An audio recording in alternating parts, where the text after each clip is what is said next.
Today, well, we have like simple scenes, restaurant scenes, office scenes with Ruel, played by Gary Estrada, and okay, with also with Chari. She's playing the secretary of Ruel. And on the other hand, sa restaurant, I did some scenes with Tita Gloria Romero. She's playing my mom. She's playing Christina. And Solen also, as my girlfriend, Jade, playing Jade in the scene. So we shot like a couple of scenes within the restaurant and like 4 scenes in the office. Isa po sir sa mga madadalas niyo pong ka-eksena si Miss Gloria, si Doña Cristina, tsaka po si Miss Solen. Kumusta naman po silang katrabaho? Of course, very easy to work with. Very easy, and they're two both lovable people.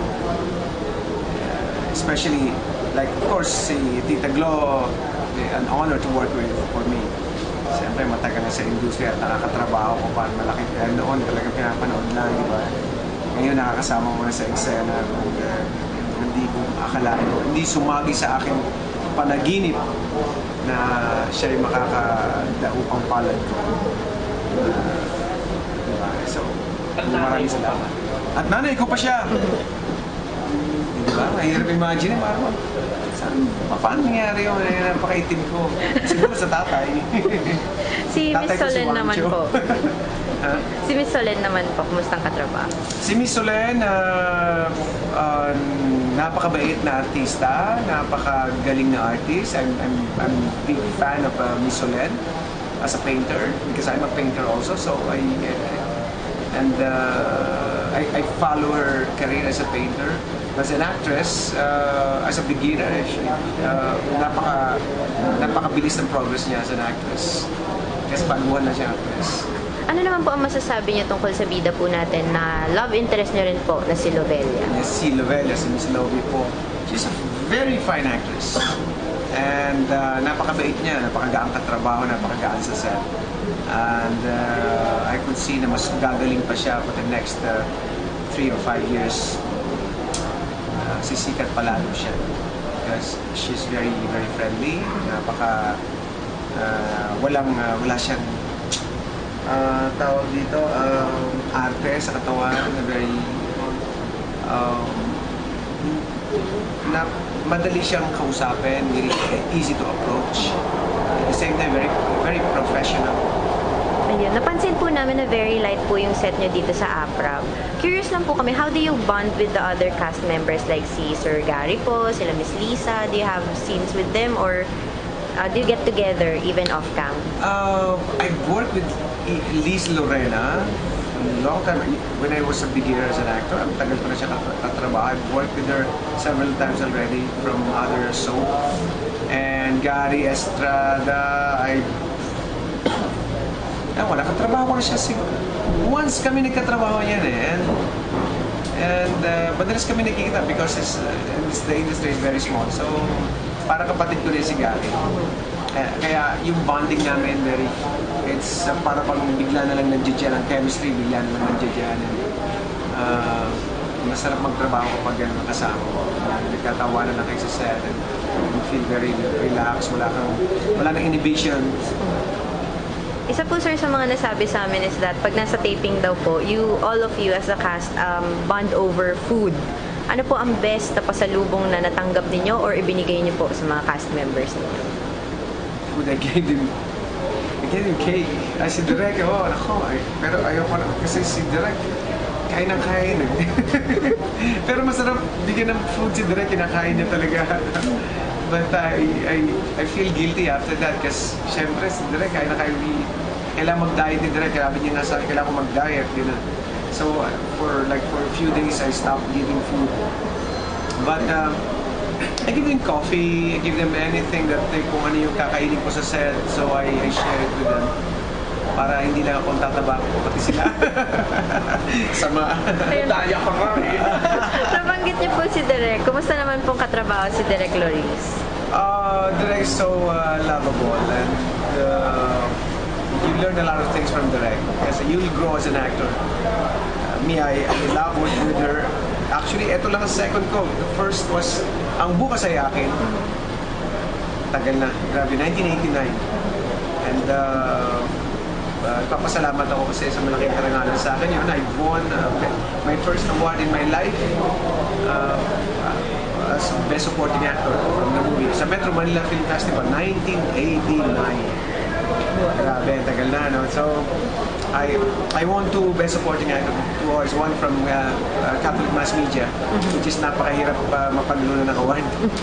So, yan, nanalo ako doon ng Metro Manila Film Festival from that movie. Ang Bukas Ay Akin, directed by Lourdes Villar. Yun, as an actor, marami ako natutunan sa kanya. Sir, curious lang po, you used to do many films before. Was it hard to transition from shooting films to doing regular teleseries like yung everyday po halos sa taping day, ganun, schedule-wise, yung disiplina? Well, movies totally different kasi maraming preparation and everything. Ang TV is like you have to rush a bit. Memorization and study scripts like every other day. Lagi kang mayroon kang makapal na inaaral every week na ganito. Wherein, sa pelikula, isang ganito lang yun, like for several months, yun yung isang buong pelikula, yun yung buong gagawin mo. You can get fixated on that. Magagawa mo yung gusto mong magawa, makapag-experiment ka ng gusto. Dito, you just give it like a shorter period of time.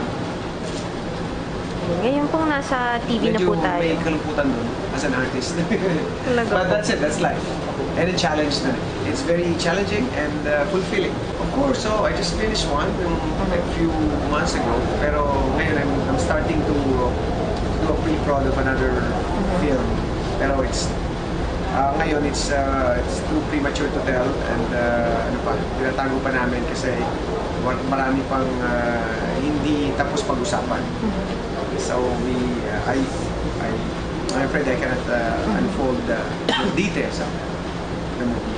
Sir, Pero meron na. sa dami po sir ng accomplishments ninyo at saka nagawa po ninyo throughout your entire career or lifetime, meron pa po ba kayong isang project or isang movie, anything na gustong-gusto nyo pong ma-accomplish? Whether it's for TV or film, painting, art? Paintings a lot, of course. And meron pa. I want to do several films. Actually, ang daming magagandang kwento dito sa Pilipinas na dapat magawa na hindi ginagawa. I'm curious about that. So that's why sa tingin ko, sabi ko nga sa sarili ko, siguro I'll die doing Filipino films. Kasi ang daming napakagandang pelikulang dapat ikwento sa ibang lahi. Na napakaganda na kwento ng Pilipino. Is there any theme or topic in particular na malapit po sa puso ninyo? One is Francisco Daguhoy. Daguhoy is the longest revolt in the Philippines. Na nangyari siya sa Bohol, na sila na lang ang lumalaban sa Kastila. Na hindi nasasakop ng Kastila yung interior Bohol. The longest revolt because like almost 100 years. Almost 100 years na ang pakikipag-battle sa Kastila. Like almost 500 years lang naman ang Kastila rito. So, hindi na masakop-sakop yun because of Francisco Daguhoy. The longest revolt. And ang ganda ng istorya. You're going to Bohol and you can research that. Napakaganda. Ginagawa nila sa play yan. But I want to see it on screen itself. Kaya yun isa sa mga pangarap ko. Another one is I want to see a real story version sa bahagi nila Andres Bonifacio, ang Supremo. We saw Aguinaldo already, but that's the version of sa part ng mga Aguinaldo. But I want to see on screen Bonifacio. Yan, isa yan. Alam mo yun pala. Na-notice ko lang po, sir, napaka-nationalistic po ng mga themes. Do you incorporate the same nationalistic theme to your paintings, to your artwork? Yeah. Marami akong ginawang gano'n actually. Nakapagpinta na ako ng ng yun, yung kamatayan ni Andres Bonifacio. Meron din nag-inang bayan, may drawing na rin ako gano'n. Meron ako mga drawing ng mga kalabaw, mga gano'n. It's very... Pinoy na Pinoy. Pinoy, medyo Pinoy. Kasi we have to use our talent. As a Filipino, we have to use your talent and expose and share what we have here in this country, what beautiful things that we have in our country, diba? Kung ano yung dapat maging proud tayo at may share natin, dapat gawin natin yun. Kasi kailan pa tayo magkakaroon ng pagkakataon ibahagi yun, diba? Hindi naman natin may pagmamalaki kung anong bukas, hindi natin malalaman. So hanggat meron tayong hininga sa Filipino artist, dapat gamitin natin yung pagkakataon na yan para ibahagi kung ano kabutihan, kagalingan meron ng Pilipino. Okay po. Sir, yung sa Give Me 5 Questions po na article na gagawin natin. Ay, nandiyan ka pala. Kamusta ka na? Ready po, sir. Ready na po kayo. Alam ko mo, saka pa na sinagot ko ito na yun. Ikaw pa pala to? 5 most challenging roles po na ginampanan niya.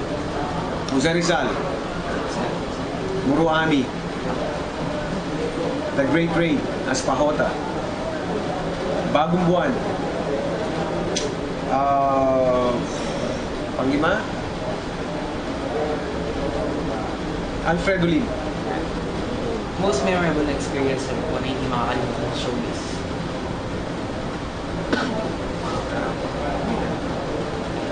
Okay, award. Awards. Aside from award, siguro yung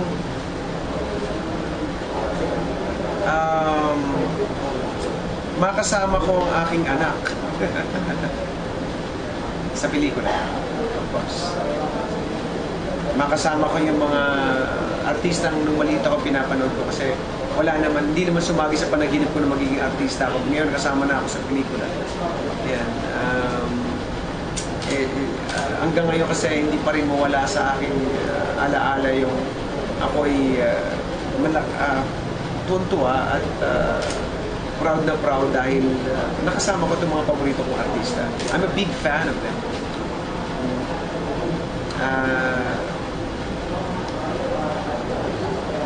Well, knowledge. I love history. I love research. I love knowing kung ano yung nangyari nung nakaraan and I want to share it with my children. And that's a great experience I can never forget. That's good enough, sir. Ang dami yung mga kailangan sa buhay. Ano pa? Experience in show business. Magka-album. Ay, magka-album! I experienced, I cannot forget, as a director, nagkaroon ako ng isang malaking pagkakataon para gumawa ng mga istorya at ilagay sa screen yung mga paborito kong istorya, and that's a great honor and privilege. What's this? Pagkakataon para sa akin. Malaking pagkakataon sa akin yun. So yung experience na yun as a director, when I first directed the film, kung makakalimutan yan, pareho lang din ang experience as yung first time ko maging actor. I mean, makasama ko si Fernando Po Jr. sa pelikula, ay hindi ko makakalimutan din yan. Makasama ko yung unang-unang nahalikan sa show business, na babae, Mary Walter. Nakasama ko yun. Wala na siya ngayon. She passed away. Yan, sir. Ito na. 5 things na dinadala nyo during taping, hindi pwedeng maiwan sa bahay. 5 bagay. 5 bagay. Na dinadala nyo po pag taping. May cellphone, may bag. Kung saan ko nalagay yung cellphone ko, of course, may wallet. May rubber shoes. May glasses. Tapos, alam naman po natin na sobrang successful yun na po. Ano po ba yung mga gusto yung gawin, mga bucket list? 5. Well, success, I don't think so much about success. For me, success is a journey, not like a destiny. Marami akong yung katulad na sinabi ko kanina na 5 na naman ba yan? Bibilang ka naman. Sorry. Sorry po. Okay, pelikula to make films about the place where I grew up. I was raised, Santa Ana. I want to make a film, a comedy film with my children, with Samantha, Angelina, and Francesca, my 3 beautiful girls. And third, I want to write a script about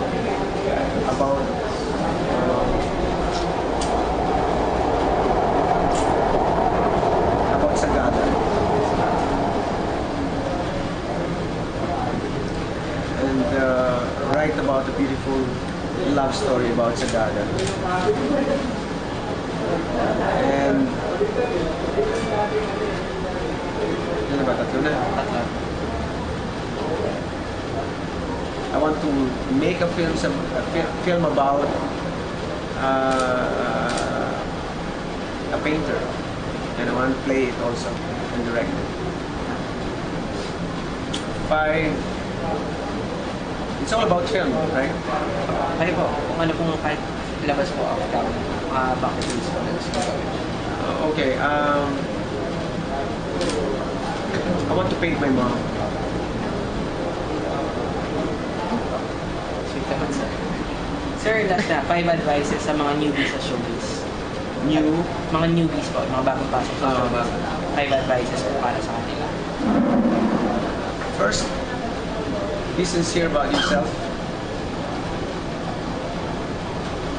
Don't forget to listen. Know what you really need and not what you want. Share your talent immediately. Don't forget to love. Message na lang po, sir. Last na lang po. Message na lang po. At saka, Ay, si Jack rin ba pala? Opo, dito po. Message na lang po sa mga walang sawang sumusuporta po sa inyo, tsaka po sa inyong show, ang akin pa rin ang bukas. Sa lahat po na nanonood ng Akin Pa Rin Ang Bukas, I love you guys. Please don't forget to watch. Huwag po kayong magsasawa talagang manood ng Akin Pa Rin Ang Bukas, directed by Luis Guillen. Paganda ng paganda pong istorya. Habang nababasa ko po, lalo pong gumaganda, nasusurpresa pa. Ito, kababasa ko na naman po ng bagong script na napakaganda naman. Nasurpresa po ako. Hindi ko po talaga tinigil hanggang di ko natapos na mabasa yung script. Marami pong parating na araw na magugulat po kayo sa mga kwento. Kaya don't forget to watch. Akin Pa Rin Ang Bukas. I love you. God bless you.